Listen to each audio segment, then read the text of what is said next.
Yes, good morning children. Jai Shri Gurudev. Today we are going to discuss about the chapter 2 forms of business organization. In previous class already discussed. Do you know what are all the forms of business organization in the business unit? The first one, sole trading or sole proprietorship. Okay. The second one, JHUF, joint Hindu undivided family, Hindu Avibhakta Parivar. The third one, partnership firm. The fourth one, cooperative society. Fifth one, joint stock company. ಕನ್ನಡದಲ್ಲಿ ಹೇಳೋದಾದ್ರೆ ಏಕ ವ್ಯಕ್ತಿ ಮಾಲೀಕತ್ವ ಸಂಸ್ಥೆ, ಹಿಂದೂ ಅವಿಭಕ್ತ ಕುಟುಂಬ, ಪಾಲುದಾರಿಕಾ ಸಂಸ್ಥೆ, ಸಹಕಾರ ಸಂಘಗಳು, ಹೂಡು ಬಂಡವಾಳ ಸಂಸ್ಥೆಗಳು. ನಾವು ಪ್ರೀವಿಯಸ್ ಕ್ಲಾಸಲ್ಲಿ ನೋಡಿದ್ವಿ ಏನು ಸೋಲ್ ಪ್ರೊಪ್ರೈಟರ್ಶಿಪ್ ಅಂತಂದ್ರೆ ಮೀನಿಂಗು ಮತ್ತು ಎಕ್ಸಾಂಪಲ್ಸ್, ಅದೇ ರೀತಿಯಾಗಿ ಚಾರ್ಟ್ ಸಮೇತ features, advantages or disadvantage, merits or demerits, pros or cons ಅಂತ ಹೇಳಿ ನೋಡಿದ್ವಿ. ಓಕೆನಾ? ಇವತ್ತಿನ ಕ್ಲಾಸಲ್ಲಿ ನಾವು ಎರಡನೇ ಫಾರ್ಮ್ಸ್ ಆಫ್ ಬಿಸ್ನೆಸ್ ಆರ್ಗನೈಸೇಷನ್ ಬಗ್ಗೆ ನೋಡ್ತಾ ಹೋಗೋಣ. ಸೊ ಎರಡನೇ ಫಾರ್ಮ್ಸ್ ಆಫ್ ಬಿಸ್ನೆಸ್ ಆರ್ಗನೈಸೇಷನ್ ಯಾವುದಪ್ಪ ಅಂತಂದ್ರೆ ವ್ಯವಹಾರ ಸಂಘಟನೆಯ ಆಧಾರ ಯಾವುದಪ್ಪ ಎರಡನೇದು ಅಂತಂದ್ರೆ so JHUF, joint Hindu undivided family, ಅಂದ್ರೆ ಹಿಂದೂ ಅವಿಭಕ್ತ ಕುಟುಂಬ. ಫಸ್ಟ್ ಮೀನಿಂಗ್ ನೋಡೋದಾದ್ರೆ ಮೀನಿಂಗಿನ ಮುಂಚೆ ನಾವೇನು ನೋಡಬೇಕು, ಇದರ ಪೀಠಿಕೆಯನ್ನು ನೋಡಬೇಕು, ಇಂಟ್ರೊಡಕ್ಷನ್ ಪಾರ್ಟ್. ಈ JHUF ಅಂತಕ್ಕಂಥದ್ದು joint Hindu undivided family is a oldest form of business organisation in India only. ಓಕೆನಾ? ನೋಡಿ, ಇದು ಹಳೆಯ ಕಾಲದ ಪ್ರಾಚೀನ ಕಾಲದ ವ್ಯವಹಾರ ಘಟ್ಟ ಅಂತ ನಾವು ಕರಿತೇವೆ. ಓಕೆನಾ? ಇದು ಇಂಡಿಯಾದಲ್ಲಿ ಮಾತ್ರ ನಾವು ನೋಡಲಿಕ್ಕೆ ಸಾಧ್ಯ. Joint Hindu undivided family. I will repeat once again. Joint Hindu Undivided Family is a oldest forms of business organization, is only in India, not other countries. Okay na?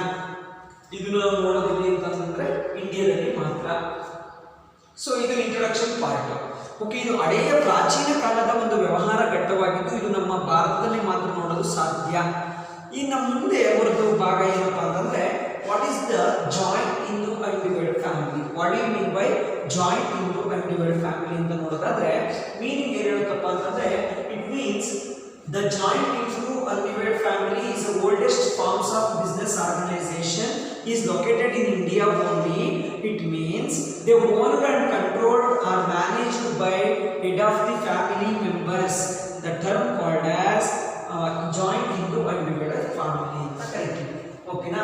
ಇನ್ನು ಅದರ್ ವರ್ಡ್ಸ್ ಅಲ್ಲಿ ಹೇಳೋದಾದ್ರೆ the business owned and commenced by family members. ನೋಡಿ, ನಾವು ಯಾವುದೇ ಒಂದು ವ್ಯವಹಾರವನ್ನ ಒಂದು ಕುಟುಂಬದಲ್ಲಿರುವ ವ್ಯಕ್ತಿಗಳಿಂದ ಮತ್ತು ಅದರಲ್ಲಿ ಆ ಕುಟುಂಬದ ಮುಖ್ಯಸ್ಥನಿಂದ ಸ್ಥಾಪನೆ ಮಾಡಿದ್ರೆ ಆ ವ್ಯವಹಾರವನ್ನು ನಾವು ಎಂತ ಕರಿತೀವಪ್ಪ ಅಂತಂದ್ರೆ ಹಿಂದೂ ಅವಿಭಕ್ತ ಕುಟುಂಬದ ವ್ಯವಹಾರ ಅಂತ ನಾವು ಕರಿತೀವಿ. ಮುಖ್ಯವಾಗಿ ಉದಾಹರಣೆಗಳು ಯಾವುದಪ್ಪ ಅಂತಂದ್ರೆ ಅದಕ್ಕೆ ನೋಡಿ, ಜ್ಯುವೆಲರಿ ಶಾಪ್ ಅಂತ ತಗೋಬಹುದು. ಹೇಗೆ ಜ್ಯುವೆಲರಿ ಶಾಪ್ ಅಂದ್ರೆ ತಲೆಮಾರಿಂದ ಇರುತ್ತೆ, ಅವರ ಕಸುಬು ವೃತ್ತಿಯಾಗಿರುತ್ತೆ. So jewellery shops for example ನೋಡಿ, ಯಾವಾಗಲೂ ಜಾಯಿಂಟ್ ಹಿಂದೂ ಅನ್ಡಿವೈಡೆಡ್ ಫ್ಯಾಮಿಲಿ ಅಂತಕ್ಕಂಥದ್ದು 3 ಜನರೇಷನ್ಸ್ ಇರುತ್ತೆ. 3 ಜನರೇಷನ್ಸ್ ಇನ್ ಒನ್ ಫ್ಯಾಮಿಲಿ ಅಂತಂದ್ರೆ ಫಾರ್ ಎಕ್ಸಾಂಪಲ್ ತಾತ, ಅವರ ಮಗ ಮತ್ತೆ ಮೊಮ್ಮಗ. ನೋಡಿ, 3 generation.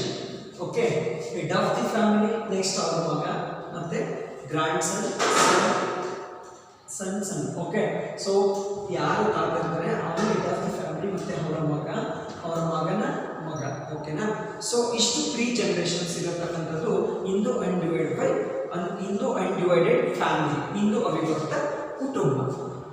The best example jewellery shop. ನೋಡಿ, ಈ ಹಿಂದೂ ಅನ್ಡಿವೈಡೆಡ್ ಫ್ಯಾಮಿಲಿಯಲ್ಲಿ ಮುಖ್ಯವಾಗಿ ಕರ್ತ ಅಂತ ನಾವು ಮೆನ್ಷನ್ ಮಾಡ್ತೀವಿ. KARTA. 2 mark important question. Okay, ಈ ಕ್ವಶನ್ ಇದ್ದೇ ಇರುತ್ತೆ, ಗಮನವಿಟ್ಟು ಕೇಳಿಸ್ಕೊಳ್ಳಿ dear students. What do you mean by Karta ಅಥವಾ ಹೂ ಈಸ್ ಕರ್ತ ಅಂತ ಕೇಳ್ತಾರೆ. ಕರ್ತ KARTA. ಕರ್ತ ಅಂತಂದ್ರೆ ನೋಡಿ, ದ ಕರ್ತ in joint Hindu undivided family, head of the member. Okay, karta is a person who owned and managed in a a joint Hindu undivided family, the term called as karta. In other words, the business is controlled by head of the family, who is the eldest member, the term called as karta. Who is the eldest member, the term called as karta ಅಂತ ಕರಿತೀವಿ. Head of the family ಅಂದ್ರೆ ಮುಖ್ಯಸ್ಥ, ಕುಟುಂಬದ ಮುಖ್ಯಸ್ಥನನ್ನ ನಾವು ಕರ್ತ ಅಂತ ಕರಿತೀವಿ. ಹಿಂದೂ ಅವಿಭಕ್ತ ಕುಟುಂಬದಲ್ಲಿ ವ್ಯವಹಾರವನ್ನು ನಡೆಸುವಂತಹ ಮುಖ್ಯಸ್ಥನನ್ನ, ಕುಟುಂಬದಲ್ಲಿರುವಂತಹ ಮುಖ್ಯಸ್ಥನನ್ನ ನಾವೇನಂತ ಕರಿತೀವಿ? ಕರ್ತ ಅಂತ ಕರಿತೀವಿ. 2 mark compulsory question. Next move on to features of Hindu undivided family. Hindu undivided family, joint Hindu undivided family, ಸಹ ಅವಿಭಕ್ತ ಕುಟುಂಬದ ಲಕ್ಷಣಗಳು ಏನೇನು? The first one formation. Formation ಅಂದ್ರೆ ಸ್ಥಾಪನೆ. ಏನು ಫಾರ್ಮೇಷನ್ ಸ್ಥಾಪನೆ ಅಂತಂದ್ರೆ the business it's creates or owned by family members. Okay, is formed by family members. Okay, it's creates by family members. ಅಂದ್ರೆ ನೀವು ಆಲ್ರೆಡಿ ಗೊತ್ತಿದೆ, ಹಿಂದೂ ಅನ್ಡಿವೈಡೆಡ್ ಫ್ಯಾಮಿಲಿ ಅಂತಂದ್ರೆ they controlled and owned and managed by head of the family members.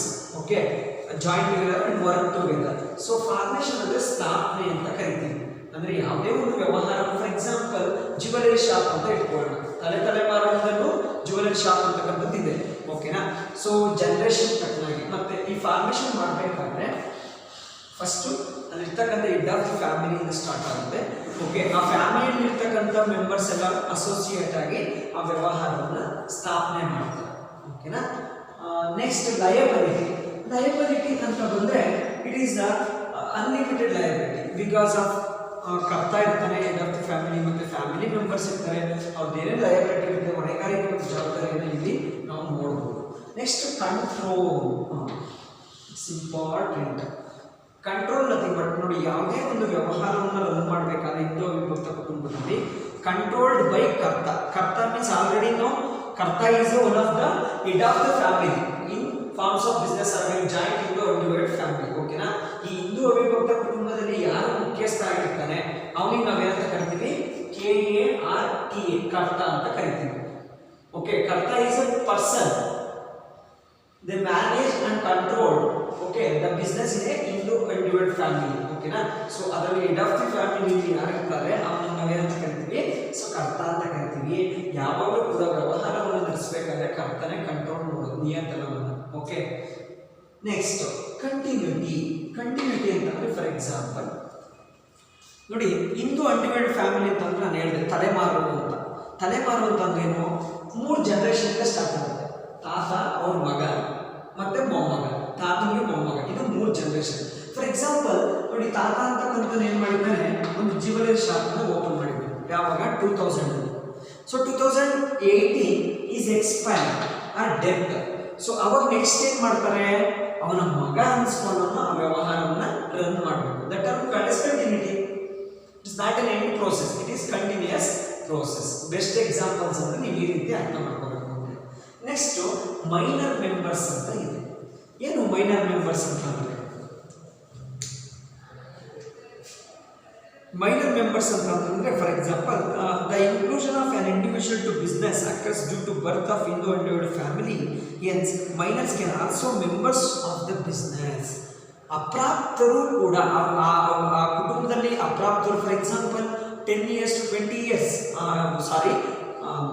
18 years ಹೊರಗಡೆ ಇರ್ತಕ್ಕಂಥದ್ದು. Okay, ಅವ್ರನ್ನ ನಾವು minors ಅಂತ ಕರಿತೀವಿ. ಕರೆಕ್ಟಾ? 18 years ಒಳಗಡೆ ಅಪ್ರಾಪ್ತರು ಅಂತ ಕರಿತೀವಿ. ಆ ಕುಟುಂಬದಲ್ಲಿ ಏನಾದರೂ ಅವರು ಇದ್ರೆ ಅವರು ಕೂಡ ವ್ಯವಹಾರದಲ್ಲಿ ಇನ್ವಾಲ್ವ್ ಆಗ್ಬೋದು ಅಂತ ಯಾವಾಗ ಹೇಳ್ಬೋದು? Joint Hindu undivided family. ನೋಡಿ, I will repeat once again. The first one formation. Formation ಯಾರು ಮಾಡ್ತಾರೆ ಫಾರ್ಮೇಷನ್ ಅಂದರೆ with family members. The person name called as Karta. Next liability. Liability ಅಂತಂದರೆ it includes all family members.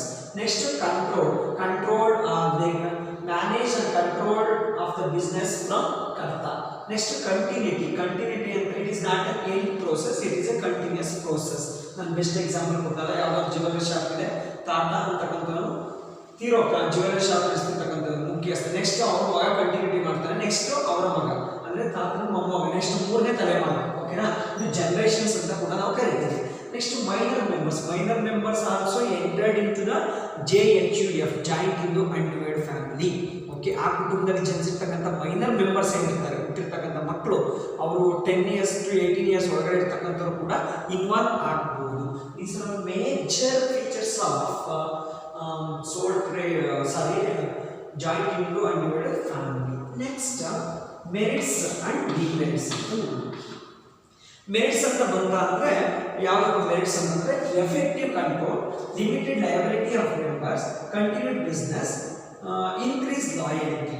Loyalty ಅಂತಂದರೆ ಅಂದರೆ ನಾವು ನಡೆಸ್ಕೊಂಡು ಹೋಗ್ತಕ್ಕಂಥ ವ್ಯವಹಾರದ ಬಗ್ಗೆ ಉತ್ತಮವಾಗಿ ನಡೀತಾ ಇದೆ ಅಂತ ಕಾಪಾಡ್ಕೊಂಡು ಹೋಗೋದು, ಅದನ್ನು ಗುಡ್ ವಿಲ್ ಅಂತ ಕೂಡ ಕರೀತೀವಿ. Good reputation of the company, good reputation of the business, that loyalty ಅಂತ ಕರಿತೀವಿ. ದ ಫಸ್ಟ್ ಒನ್ ಏನು ಹೇಳಿದ್ರೆ ಎಫೆಕ್ಟಿವ್ ಕಂಟ್ರೋಲ್. ದ ಕರ್ತ as absolute decision making power.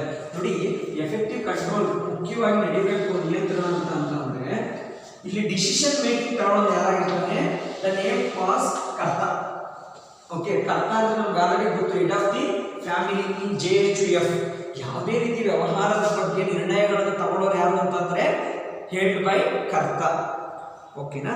So this avoids a conflicts among members as no one can interface with his right to decide. This also leads to prompt and flexible decision making. Okay, ಇವರು effective ಇರ್ತಕ್ಕಂಥ decision making ತಗೊಂಡ್ರೆ the business is successfully ಇದಾಗುತ್ತೆ. ಓಕೆನಾ? Successful ಆಗುತ್ತೆ. Next continued business existence. ನೋಡಿ, continued business existence ಅಂತಂದ್ರೆ liability ಮುಂಚೆ before going that continued business existence ನಾನು ಆಲ್ರೆಡಿ ಹೇಳಿದೆ. ಇದೊಂದು ಎಕ್ಸಾಂಪಲ್ ಕೊಡಬೇಕಾದ್ರೆ ಏನಪ್ಪ ಅಂತಂತಂದ್ರೆ ಕಂಟಿನ್ಯೂಟಿ ಅಂತ ಹೇಳಿದ್ದಲ್ಲ, ಈಗ ತಾತ ಮಗ ಮೊಮ್ಮಗ 3 ತಲೆಮಾರು 3 ಜನರೇಷನ್ಸ್, ಅದರಲ್ಲಿ ತಾತ ಸತ್ತೋಗ್ತಾನೆ ಅಂತ ಇಟ್ಕೊಳ್ಳೋಣ. For example the Karta was expired or death, okay, not affect the business. The death of the karta will not affect the business. The next eldest member will take up of the position. You for example 3 ತಲೆಮಾರು 3 ಏನಿದೆ positions, ತಾತ ಸತ್ತೋದ್ರೆ ಅವರ ಮಗ ನೋಡ್ಕೊಂತಾರೆ ವ್ಯವಹಾರವನ್ನು. In case ಮಗ ತೀರೋದ ಅಂತಂದ್ರೆ death ಆದ ಅಂತಂದ್ರೆ ಅವರ ಮಗ, ತಾತನಿಗೆ ಮೊಮ್ಮಗ, 3 ಜನರೇಷನ್ಸ್ ಅಂತ ನಮ್ಗೆ ಆಲ್ರೆಡಿ ಗೊತ್ತಿದೆ. ಏನು ಹೇಳ್ತಾರೆ? Continued business existence in case the Karta was death or died or expired, continues of the business from son, elder son. ಓಕೆನಾ? ಸೊ ಅವ್ರ ಮಗ ಏನು ಮಾಡ್ತಾನೆ ನೋಡ್ಕೊಳ್ತಾನೆ. Next limited liability of members. The limited of all co-partners except the karta is limited to their share in the business and consequently their risk is well defined and precise. Okay, ನೋಡಿ ಇಲ್ಲಿ limited liability ಅಂತಕ್ಕಂಥ accept ಕರ್ತ, ಏನು family members ಇರ್ತಾರೆ ಅವ್ರಿಗೆ ಇರ್ತಕ್ಕಂಥ ಏನೆಲ್ಲ ಆಸ್ತಿಗಳು, ಫಾರ್ ಎಕ್ಸಾಂಪಲ್ ವ್ಯವಹಾರಕ್ಕೆ ಏನೇನು ಬೇಕು ಅದೆಲ್ಲ ಲಿಮಿಟೆಡ್ ಲಯಬಿಲಿಟಿ ಅಂತಕ್ಕಂಥದ್ದು ಲಿಮಿಟೆಡ್, ನಿಯಮಿತವಾಗಿ ಇರ್ತದೆ. ಫಾರ್ ಎಕ್ಸಾಂಪಲ್ ಕರ್ತನಿಗೆ ಅನ್ಲಿಮಿಟೆಡ್ ಲಯಬಿಲಿಟಿ. ಯಾಕೆ ಅಂತಂದರೆ is A head of the family and is a owner of the business. Okay, next increased loyalty. ಏನು increased loyalty? increased loyalty ಅಂದ್ರೆ good name of the business, good name of the business. ಇದಕ್ಕೆ ನಾವು good will ಅಂತ ಕರೀಬಹುದು. Goodwill means good reputation. Good reputation. Okay.